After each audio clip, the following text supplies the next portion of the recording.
नमस्कार दर्शक बंधु आज हेउची अगस्ट मास 1 तारिख शुक्रवार। आज सकाळर टॉप 20 गुरुत्वपूर्ण खबर उपरे आसंतु नजर पकईबा। तेणुकरी भिडियोटी को प्रथमरु शेष पर्यंत देखिबाकू अनुरोध। भिडियो को गोटे लाइक करंतु एवं मो चैनल को प्रथमे आसीथिले गोटे सब्सक्राइब करी ऑल नोटिफिकेशन को ऑन करंतु फलरे एही परि नुआ नुआ खबर मो चैनल साहाय्य आपण माने प्रथमे पाई परिबे एवं आपण माने सबु केउ सबु जिल्ला गुड़िकर देखुंती ताहा सबु कमेंट माध्यम मतामत देबे। तो आसंतु आजिर खबर उपरे नजर पकईबा। प्रथम खबर, आसंता शनिवार अर्थात आसंता काली मिलिबाकू जाउची पीएम किसान योजनार 2000 टंका। तो समस्त योग्य चाषी को एही टंका मिलिबो। आज देशर कोटी कोटी चाषी पई एक बड़ खुशी खबर आसी। भारत सरकार कृषि मंत्रालय प्रधानमंत्री किसान योजना अधीन 20तम किस्ती प्रदान करिवार तारीख मध्य घोषणा कर सारी। कृषि मंत्रालय कहिछि जे प्रधानमंत्री किसान सम्मान निधि योजना अधीन 20तम किस्तीर टंका आसंता मासरे अर्थात आसंता काली योग्य चाषी को दियाजिबो। कृषि मंत्रालय मंगलवार राति रे एक पोस्ट माध्यम रे एही सूचना देइछंती। मंत्रालय पक्षरु एक्स रे कहा जाइछि जे प्रधानमंत्री किसान योजना अधीन 20तम किस्तीर 2000 टंका 2 अगस्ट अर्थात आसंता काली 2025 रे चाषी माननकु हस्तांतर कराजिबो। प्रधानमंत्री नरेंद्र मोदी नेतृत्व रे केंद्र सरकार फेब्रुआरी 2019 रे प्रधानमंत्री किसान सम्मान निधि योजना आरंभ करथिले। प्रधानमंत्री नरेंद्र मोदी शेष थर पई फेब्रुआरी 24, 2025 रे तांको बिहार गस्तरे प्रधानमंत्री किसान योजनार 19तम किस्ती जारी करथिले। परवर्ती खबर, अगस्ट 9 तारिख राखी पूर्णिमा रे मिलिबो सुभद्रा योजनार तृतीय किस्ती। सूचना देले ओडिशार उपमुख्यमंत्री प्रभाती परिडा। एबे राज्यर 1 कोटी रु अधिक महिला को प्रति 6 मासरे 5000 मिलुछि। महिला आर्थिक विकास पई ओडिशा रे सुभद्रा योजना लागू होईछि। 2 लाख आवेदनर सर्वे करा जाई योग्य हिताधिकारी को टंका प्रदान कराजिबो। नुआ हिताधिकारी सामिल पाई अगस्ट 2 परे खोलिबो पोर्टाल। उपमुख्यमंत्री एहा मध्य कहिसंती जे अगस्ट 2 परे सुभद्रा पोर्टाल खोला हेबो। जेउ माननको बयस 21 होई जाइथिबो सेमाने सामिल हेबे। पाखापाखी 60,000 रु अधिक महिला जहाँकु 60 वर्ष होई जाइछि सेमानंकु सीधा सड़क सामाजिक सुरक्षा योजना रे सामिल करिबा लागि व्यवस्था करिछु। सेमाने सामाजिक सुरक्षा योजना रे सामिल हेबा सह भत्ता पाइबे। सुभद्रा योजना रु वंचित हेबा परे सेमाने एथिरे जोड़ी होई जिबे।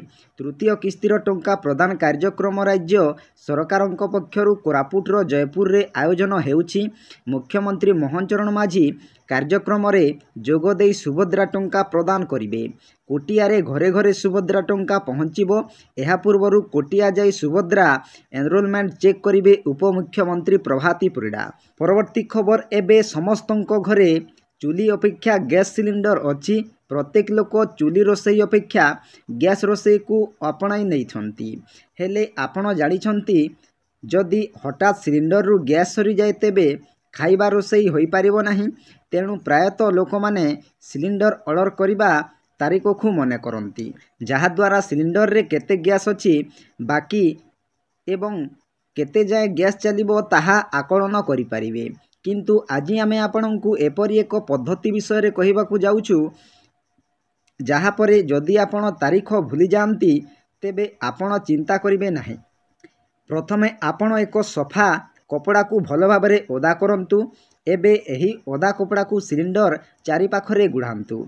कपड़ा को प्राय 5 मिनिट पाई सिलिंडर रे घुड़ाई रखंतु एवं तापरे कपड़ा को काढ़ी देखंतु। आपणक सूचना पाई आमे आपणकु कहि दउछु जे सिलिंडर रे जेउ अंश सुखी जिवो सेठी गैस नाही एवं सिलिंडर रो जेउ अंश उदा रहिबो सेतिकी जाय गैस अछि। परवर्ती खबर, टैक्स फांकिबा पड़िबा महंगा। एक घरोई बस मालिकों को 10 लाख टंकार फाइन लगाइला कटक आरटीओ। गाड़ीर नथिला permit fitness certificate. Shivshankar bus मालिक गणिले 10 लाख टंकार फाइन। गाड़ीर इंश्योरेंस नथिला कि रास्ता रे चलिबार परमिट भी नथिला। एपरिकी सरकार को टैक्स देवाकू फांकुथिले। एनै कटक आरटीओ पक्षरु 10 लाख टंका फाइन करा जाइथिला।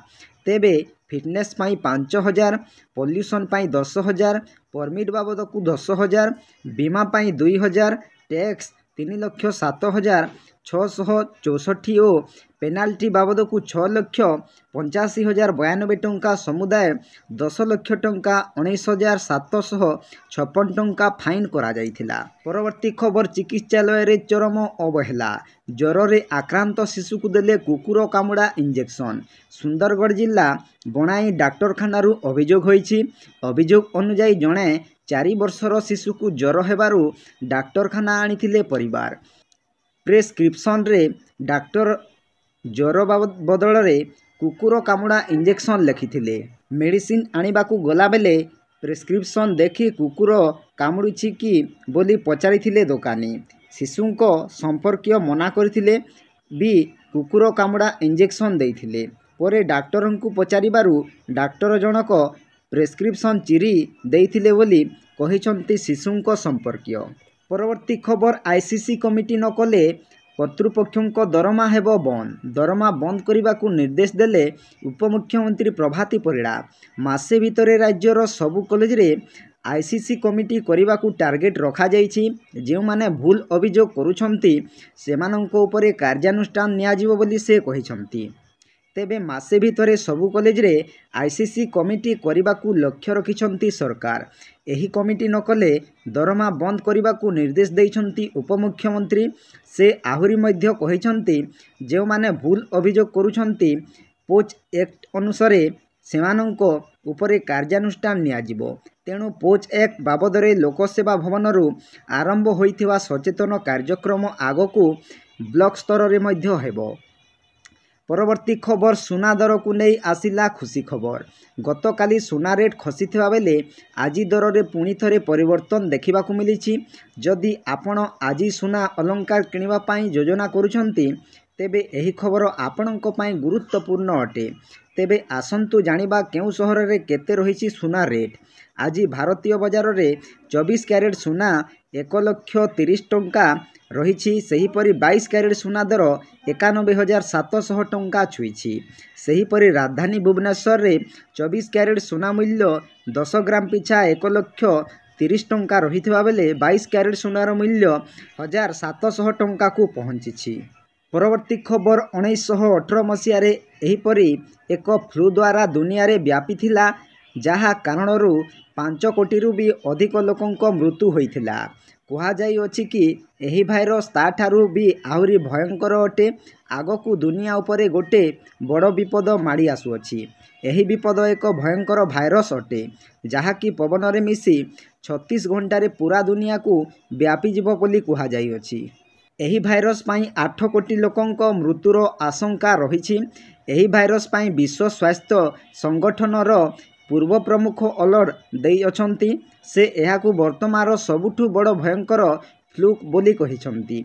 विशेषज्ञ अनुजाई 1918 रे स्पेनिश फ्लू महामारी पाई दुनियार एक तृतीयांश लोकंकु संक्रमित करिथिला। 1918 फ्लू पाई 5 कोटी लोकंक मृत्यु होइथिला। एबे जेउ फ्लू आसीबार अछि ताहा 1918 मसीह व्यापी थिबा फ्लू ठारू बहुत भयंकर अटे। परवर्ती खबर माइक्रोसॉफ्ट एक अध्ययन रे एक आश्चर्यजनक खुलासा होइछि।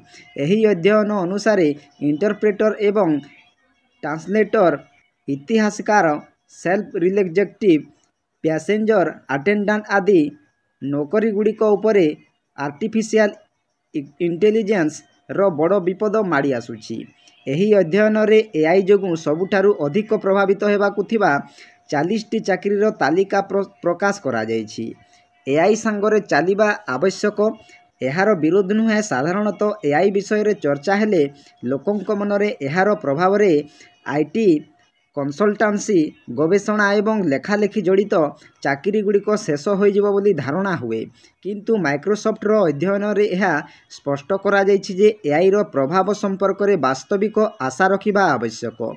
माइक्रोसॉफ्ट कहिछि जे जेउ शिल्प गुड़िक उपरे एआई सबुठारु अधिक प्रभाव पड़िबो सेमानकु एआई रो विरोध करिबा परिवर्ते एहाकु एक को पायलट भाबे व्यवहार करिबा शिखिबा आवश्यक।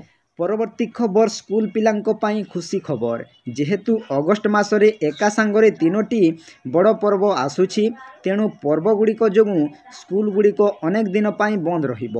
2ଟି ପର୍ବ ଶନିବାର ଦିନ ପଡ଼ୁଛି। ଏପରି ପରିସ୍ଥିତିରେ ପିଲାମାନେ ଲଗାତାର 2 ଦିନ ଛୁଟି ପାଇବେ ଏବଂ ଅଭିଭାବକମାନେ ସେମାନଙ୍କ ପିଲାଙ୍କ ପାଇଁ ସହିତ ସମୟ ବିତାଇ ପାରିବେ। ଅଗଷ୍ଟ ମାସରେ ସ୍କୁଲଗୁଡ଼ିକ ଅତି କମରେ 8 ଦିନ ପାଇଁ ବନ୍ଦ ରହିବ। ଯଦି ବିଭିନ୍ନ ରାଜ୍ୟରେ ଛୁଟିକୁ ବୃଦ୍ଧି କରାଯାଏ, ତେବେ ଏହି ସଂଖ୍ୟା 10ରୁ ଅଧିକ ହୋଇପାରେ। ତେବେ ଆସନ୍ତୁ ଜାଣିବା କାହିଁକି ଅଗଷ୍ଟ ମାସରେ ସ୍କୁଲ ଛୁଟି ରହିବ।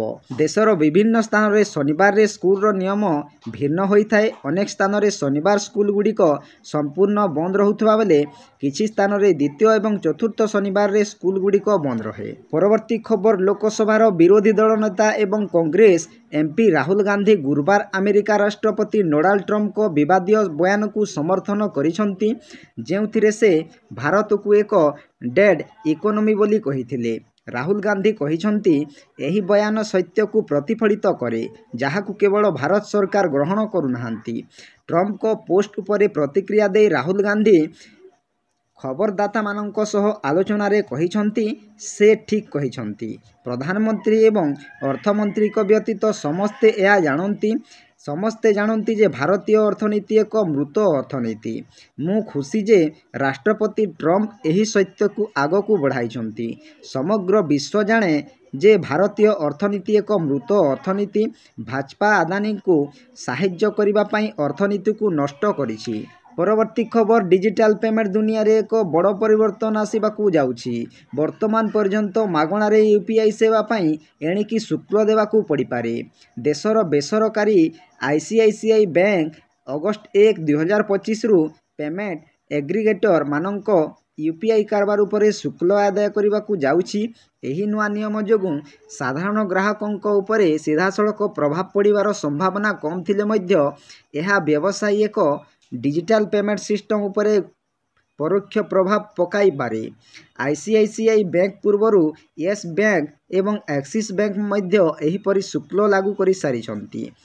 ଆଇସିଆଇସିଆଇ ବ୍ୟାଙ୍କ ଦ୍ୱାରା ଜାରି କରାଯାଇଥିବା ନିୟମ ଅନୁଯାୟୀ ଯେଉଁ ପେମେଣ୍ଟ ଏଗ୍ରିଗେଟରମାନଙ୍କର ଆଇସିଆଇସିଆଇ ବ୍ୟାଙ୍କରେ ଏସ୍କ୍ରୋ ଆକାଉଣ୍ଟ ଅଛି, ସେମାନଙ୍କୁ ପ୍ରତି କାରବାର ଉପରେ 0.2% ଶୁଳ୍କ ଦେବାକୁ ପଡ଼ିବ, ଯାହାର ସର୍ବାଧିକ ସୀମା 6 ଟଙ୍କା ରହିବ।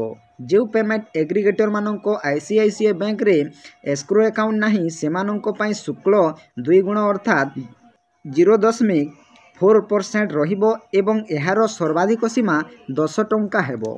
ପରବର୍ତ୍ତୀ ଖବର ମାତାପିତା ନିଜର କେତେ ସନ୍ତାନକୁ ଏକା ସହିତ ରଖି ଲାଲନ ପାଳନ କରିଥାନ୍ତି, କିନ୍ତୁ ଏତେଗୁଡ଼ିଏ ପିଲା ମିଶିକି ବି ନିଜର ମାତାପିତାଙ୍କୁ ରଖିପାରନ୍ତି ନାହିଁ। ଏହିଭଳି 5 ଜଣ କଳିଯୁଗ ପୁଅ ବୟସ୍କ ବାପା ମାଆଙ୍କୁ ଝୋପଡ଼ିରେ ରହିବାକୁ ବାଧ୍ୟ କରି ଦେଇଛନ୍ତି। ତାଙ୍କର ମାତାପିତା ଗତ 15 ବର୍ଷ ହେବ ଝୋପଡ଼ିରେ ନିଜର ଜୀବନ ଯାପନ କରୁଛନ୍ତି। ପିତାଙ୍କର ନାମ ହୀରାଲାଲ ସାହୁ ଏବଂ ସେ କହିଛନ୍ତି କି କିଣିଥିବା ଜମି ଉପରେ ତାଙ୍କର 5 ପୁଅ ସୁମରନ ଲାଲ, ହୁକୁମ ସାହୁ, ପ୍ରମୋଦ ସାହୁ, ଉମାଶଙ୍କର ଏବଂ କୀର୍ତ୍ତନ ସାହୁ ମିଶି ଘର ତିଆରି କରିଛନ୍ତି ଏବଂ ବିକଳାଙ୍ଗ ମା ବୟସ୍କ ବାପାଙ୍କୁ ଘରୁ ବାହାର କରିଦେଲେ। କିନ୍ତୁ ଏହି କେସ୍ ସାହାଯ୍ୟରେ ହୀରାଲାଲ ସାହୁ ଏମିତି ଏକ ପଦକ୍ଷେପ ନେଇଛନ୍ତି, ଯାହା ସବୁ ମାତାପିତା ଏବଂ ପିଲାମାନଙ୍କ ପାଇଁ ଏକ ବହୁତ ବଡ଼ ଶିକ୍ଷା ଅଟେ। ପରବର୍ତ୍ତୀ ଖବର 70 ବର୍ଷର ଆଈ ଚମ ଧୁଡ଼ୁଧୁଡ଼ୁ ହୋଇଗଲାଣି, କିନ୍ତୁ ଗତ 16 ବର୍ଷ ହେବ ସେ ଏକ ସ୍ଥାନରୁ ସେ ସ୍ଥାନକୁ ଘୁରି ବୁଲୁଛନ୍ତି, କିନ୍ତୁ ଜଣେ ଯାତ୍ରୀ ହିସାବରେ ନୁହେଁ ବରଂ ହାଇୱେ ଡକାୟତି ଏବଂ ହତ୍ୟା ପାଇଁ। କଥାଟି ଆଶ୍ଚର୍ଯ୍ୟ ଲାଗୁଛି ନା? ହେଲେ ଘଟଣାଟି ସତ। ଜଣେ 70 ବର୍ଷର ଆଈ ହାଇୱେ ଡକାୟତି ଓ ପରେ ମର୍ଡର କେସ୍ରେ ଲିପ୍ତ ଅଛନ୍ତି, ଆଉ ପୋଲିସ ଆଗରୁ ଲୁଚି ଗତ 16 ବର୍ଷ ହେବ ଏ ସ୍ଥାନରୁ ସେ ସ୍ଥାନକୁ ଘୁରି ବୁଲୁଛି।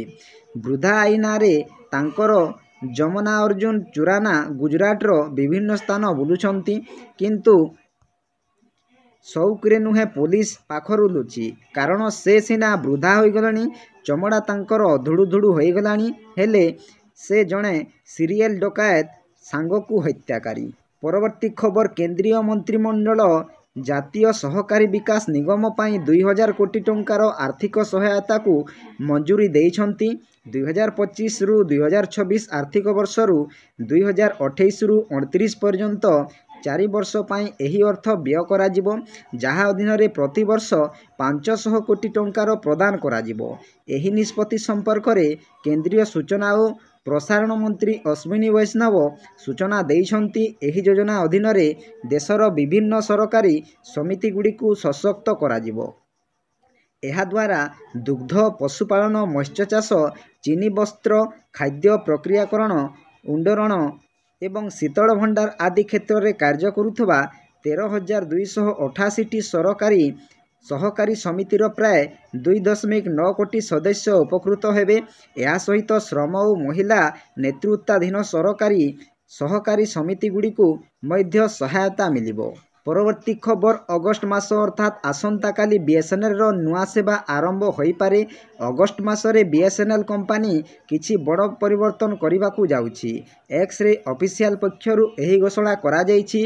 ଏହି ଘୋଷଣାରେ ବିଏସ୍ଏନ୍ଏଲ୍ କମ୍ପାନୀ ବ୍ୟବହାରକାରୀଙ୍କ ଡିଜିଟାଲ ଅଭିଜ୍ଞତାକୁ ଉନ୍ନତ କରିବା ବିଷୟରେ କହିଛି। ସରକାରୀ ଟେଲିକମ୍ର 5G ସେବା ଆରମ୍ଭ ହେବା ଦ୍ୱାରା ଘରୋଇ କମ୍ପାନୀ ଏୟାରଟେଲ୍, ଜିଓ ଏବଂ ଭୋଡାଫୋନ୍ ଆଇଡିଆର ଟେନ୍ସନ୍ ବଢ଼ିପାରେ। ବିଏସ୍ଏନ୍ଏଲ୍ର ସେବା ଘରୋଇ କମ୍ପାନୀ ତୁଳନାରେ ଶସ୍ତା, ଯାହା କାରଣରୁ ଘରୋଇ କମ୍ପାନୀଗୁଡ଼ିକ ବିଏସ୍ଏନ୍ଏଲ୍ର ଦମଦାର ଅଫର୍ ପରେ କ୍ଷତି ହୋଇପାରେ।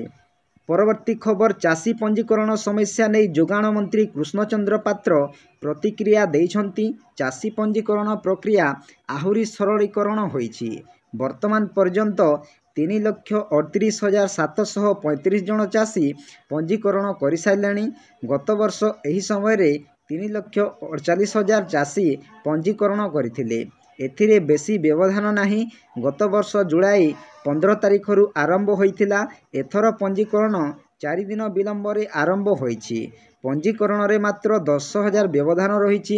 ଚାଷୀ କେବଳ ଗୋଟିଏ ସେଲ୍ଫ ଡିକ୍ଲାରେସନ୍ ଫର୍ମରେ ଦସ୍ତଖତ କରିବେ, ଯାହା ନାଁରେ ରେକର୍ଡ, ଯଥା ବାପା କିମ୍ବା ଭାଇ ନାଁରେ ରେକର୍ଡ ଥିଲେ କେବଳ ଲେଖିକି ଦେବେ।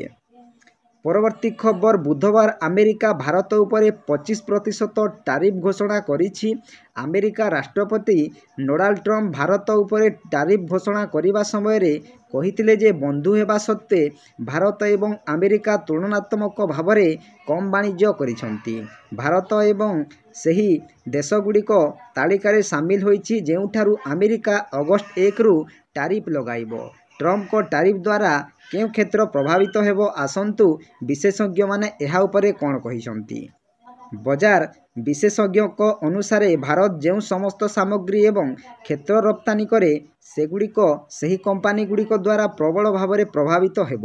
ଉଦାହରଣ ସ୍ୱରୂପ, ବୟନଶିଳ୍ପ, ଧାତୁ ଏବଂ ଔଷଧ କମ୍ପାନୀଗୁଡ଼ିକ ତିଆରି କରୁଥିବା କମ୍ପାନୀଗୁଡ଼ିକ ଟ୍ରମ୍ପ ଟାରିଫ୍ ଦ୍ୱାରା ପ୍ରଭାବିତ ହୋଇପାରନ୍ତି। ପରବର୍ତ୍ତୀ ଖବର, ଆମେରିକାର ରାଷ୍ଟ୍ରପତି ଡୋନାଲ୍ଡ ଟ୍ରମ୍ପ ସମ୍ପ୍ରତି ପାକିସ୍ତାନ ସହିତ ଏକ ଐତିହାସିକ ଟ୍ରେଡ୍ ଡିଲ୍ ଘୋଷଣା କରି ସମସ୍ତଙ୍କୁ ଆଶ୍ଚର୍ଯ୍ୟ କରିଦେଇଥିଲେ। ଅନ୍ୟପକ୍ଷରେ ସେ ଭାରତ ଉପରେ 25% ଟାରିଫ୍ ଏବଂ ଅତିରିକ୍ତ ଟାରିଫ୍ ଲାଗୁ କରିବା ବିଷୟରେ କହିଥିଲେ। ଏହି ଦୁଇଟି ଘୋଷଣାର ସମୟ ସ୍ପଷ୍ଟ କରୁଛି, ଟ୍ରମ୍ପ ପ୍ରଶାସନ ଦକ୍ଷିଣ ଏସିଆରେ ଏକ ନୂତନ ରଣନୈତିକ ଚାପ ନୀତି ଗ୍ରହଣ କରୁଛି। ପାକିସ୍ତାନ ପ୍ରଧାନମନ୍ତ୍ରୀ ସେହବାଜ ସରିଫ ଏହି ଟ୍ରେଡ୍ ଡିଲ୍ ପାଇଁ ଟ୍ରମ୍ପଙ୍କୁ ଧନ୍ୟବାଦ ଦେଇଛନ୍ତି ଏବଂ ଏହାକୁ ଏକ ସ୍ଥାୟୀ ସହଭାଗିତାର ସୀମା ବିସ୍ତାର କରିବା ପାଇଁ ଏକ ପଦକ୍ଷେପ ବୋଲି କହିଛନ୍ତି। ପରବର୍ତ୍ତୀ ଖବର, ଭାରତ ଇଂଲଣ୍ଡ ମଧ୍ୟରେ ପଞ୍ଚମ ତଥା ଶେଷ ଟେଷ୍ଟ ଓଭାଲ୍ରେ ଆରମ୍ଭ ହୋଇଯାଇଛି। ଇଂଲଣ୍ଡ ଟସ୍ ଜିତି ପ୍ରଥମେ ବୋଲିଂ କରିବାକୁ ନିଷ୍ପତ୍ତି ନେଇଛି। ପଞ୍ଚମ ମ୍ୟାଚ୍ରେ ଭାରତ 4ଟି ପରିବର୍ତ୍ତନ ନେଇ ଆସିଛି। ଅଧିନାୟକ ଶୁଭମନ ଗିଲ୍ କହିଛନ୍ତି, ରିଷଭ ପନ୍ତଙ୍କ ସ୍ଥାନରେ ଧ୍ରୁବ ଜୁଏଲ, ଶାର୍ଦୁଲ ଠାକୁରଙ୍କ ସ୍ଥାନରେ କରୁଣ ନାୟାର, ପ୍ରସିଦ୍ଧ କ୍ରିଷ୍ଣା, ଯଶପ୍ରୀତ ବୁମରା ସ୍ଥାନରେ ଏକ ଆକାଶ ଦୀପ ଅଂଶୁଲ କମ୍ବୋଜଙ୍କ ସ୍ଥାନରେ ଖେଳୁଛନ୍ତି। ଇଂଲଣ୍ଡ ମଧ୍ୟ ପ୍ଲେଇଂ 11ରେ ମୋଟ 4 ଜଣ ଖେଳାଳିଙ୍କୁ ପରିବର୍ତ୍ତନ କରିଛି। Ben stroke, Brydon କାର୍ସେ, Jofra Archer ଏବଂ ଲିଆମ ଡସନ୍ ଏହି ପ୍ଲେଇଂ 11ର ଅଂଶ ନାହାନ୍ତି। ଷ୍ଟୋକ୍ଙ୍କ ସ୍ଥାନରେ ସ୍ପିନ୍ ଅଲରାଉଣ୍ଡର ଜାକବ ବେଥେଲଙ୍କୁ ସାମିଲ କରାଯାଇଛି। से 6 नंबर रे बैटिंग करिवे। सरेईर 2 पेस बोलिंग ऑलराउंडर गस आटकिनसन, जेमी ओभरटन एवं जो स्टंग मध्य सामिल होइछंती। तो आपण माने किछि समय भितर 20टी खबर विषय रे जानि पारिले। आपण मानकु केमिति लागिला निश्चय कमेंट माध्यम रे जणाइबे। भिडियोटी जदि भल लागि थाए भिडियो को गोटे लाइक करंतु एवं मो चैनल को प्रथमे आसीथिले गोटे सब्सक्राइब करी ऑल नोटिफिकेशन को ऑन करंतु। फलरे एही परि नुआ नुआ खबर मो चैनल साहाय्य रे आपण माने प्रथमे पाई पारिबे।